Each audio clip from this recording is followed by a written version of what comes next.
Hi guys, just a quick video. I've come out mushroom picking, foraging again. I'm not having much bloody luck. I've come into the woods because apparently that's where the wavy caps grow, according to my son, who was jammy enough to have them in his garden. I don't know, it's not fair, is it? But yeah, I've come down Welly Waters because on the mushroom map it's showing us somewhere you can get them, but I've found literally a couple of mushrooms, but not the right type. But yeah, I'm gonna have to head back to the car, so I'll bring you with me. But yeah, the woods are looking not much use, but yeah, oh well, it got me out of the house, didn't it? So yeah, mushrooms, there we go. Mushrooms are good ones to talk about. I don't really talk about the fact that I use mushrooms much, do I? So yeah, magic mushrooms are brilliant for treating PTSD, anxiety, depression, something to do with switching off the part of the brain. Oh crikey, chickly chest. But yeah, they work really well for me. They also treat addiction issues, which is another thing I've had issues with. They keep your body relaxed, they do help with pain. So yeah, if you can go foraging for some mushrooms, it gets you out of the house, and do you know what I mean? The actual medical effects of them are, there's loads of medical effects from mushrooms. I'm probably going to end up bumping into people. But no, I just thought I'd have another quick check-in. But yeah, I'm feeling a lot better again. I've been going through a bit of a depressed phase, like I keep saying, but I'm dragging myself out of it slowly and sort of getting there, back into the sun. It's so warm. I mean, it's October and I've had to take my jacket off. I've had to bloody don shoes as well to come out where I have, because it's I've been walking through like nettles and brambles and stuff, and I had to cut my feet to ribbons. We went foraging the other day, me and Mike, and yeah, I should really have put some shoes on, but I forgot to take them, and it took ages doing everything because of yeah, not having shoes on. Another thing I'm discovering is that when you've got trainers on, you walk totally different. So I think I'm actually going to have to spend some time going out with a pair of trainers on and treating it as painful exercise like I used to, because it's stretching different parts of my legs that when I walk without shoes, you don't. I don't know why, but you just walk totally differently. So yeah, I don't know. So yet another exercise I'm going to have to start doing, but whatever, it's all working. So yeah, I spoke to another chap today as well on the phone that seems to be suffering with something similar to me. Now, he's been diagnosed with fibromyalgia, but he's got muscle knots and tight muscles, suffers with stress and tenses up a lot. And I don't think he has got fibromyalgia from talking to him. I don't think he really does, to be quite honest with you. He says it didn't make sense when he got given the diagnosis. He enjoys being massaged. Now, people with fibromyalgia can't stand to be touched. It's too painful. I love a deep tissue massage. So, you know what I mean? The doctors were wrong. But yeah, I've advised him to try CBD because it does help with stress, and it reduces the inflammation and relaxes your muscles and all that sort of stuff.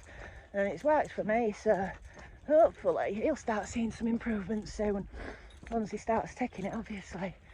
Now then, check out the views. That's Welly Waters. Yeah. So, I don't know. But yeah, I don't know. So yeah, right, where was I? I'm babbling now. But I just thought I'd check in quickly while I was out doing not much, because I'm just walking back to the car now. And yeah, feeling a lot better. And I'm struggling to see you on the screen, me on the screen, because it's so fucking sunny. Excuse language. I'm trying to stop swearing as much. I've been swearing a lot recently, I've discovered.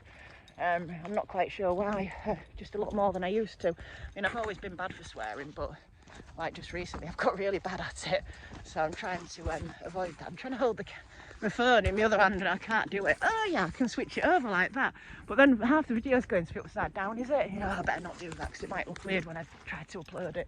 Yeah, my arm's starting to ache now, but I suppose even that's good exercise. So yeah, magic mushrooms, where was I? Yeah, I've been microdosing them for ages now, a little bit every day, keeps the depression away, and every time I stop using them I start to get depressed again, and then, you know what I mean, it's like stopping taking them. But you do, don't you? You're a bit of an idiot. I stop following my own advice a lot of the time, and I need to start following my own advice, like stopping doing bongs. I've had a couple of bongs and my chest is dreadful, so yeah, that's getting knocked on the head as well. I don't know. Right, well, I'm going to get off and get walking back, but yeah, I will do another video soon. I do want to talk about Kundalini. I keep saying I want to talk about it and never getting round to it. I do sort of touch on it briefly, don't I? The fact that I think that Kundalini awakening, you know, an unprepared one, is maybe just releasing all that pent up stress and anxieties and stuff that you've had built up over the years. It's basically getting out of a fight or flight state. I was in a fight or flight state for 30 years, best part of, I think. Yeah, about that, until I realised what was going on. And even when I realised what was going on, I didn't fully realise it until I started reading some other stuff, and then you realise even more what was going on. And yeah, I've just finally come out of a state of fight or flight, and my body is thanking me for it now. And anybody else that's been living in a state of fight or flight and is starting to get lots of bloody weird illnesses that the doctors can't work out what it is, Google functional neurological disorder, and chances are, if you've had a lot of trauma in your life, you've probably got one. And most things can be fixed with a spiritual awakening, basically just looking after yourself, relaxing, yoga, meditation, walking, mushrooms, cannabis, the rest of it. Anyway, I'm going to go now because I'm babbling. I'm nearly back at the main path and people might see me. And as much as, like, I think Mike thought I enjoyed, like, doing this because people might see me doing it and be like, ooh, who's that? But now I'm like, right, whereabouts in the middle of nowhere can I go to do this so that nobody sees me recording this?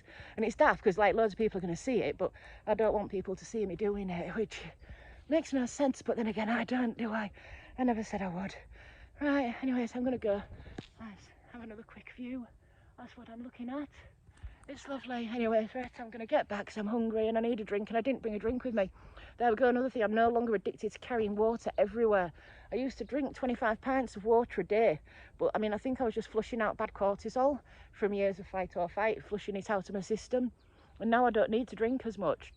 But I did try cutting back at one point, and my physio said I was dehydrated, so I did need 25 pints of water a day at one point. And like I say, all I can think is it was flushing bad cortisol. Anyway, I'm starting to babble again, and I need to get back to the path and get back to the car because Mike's on his break at 2. Right, oh well, have a lovely day, and yeah, hope your day's as wonderful as mine is. Lovely weather and all that. Right, bye guys.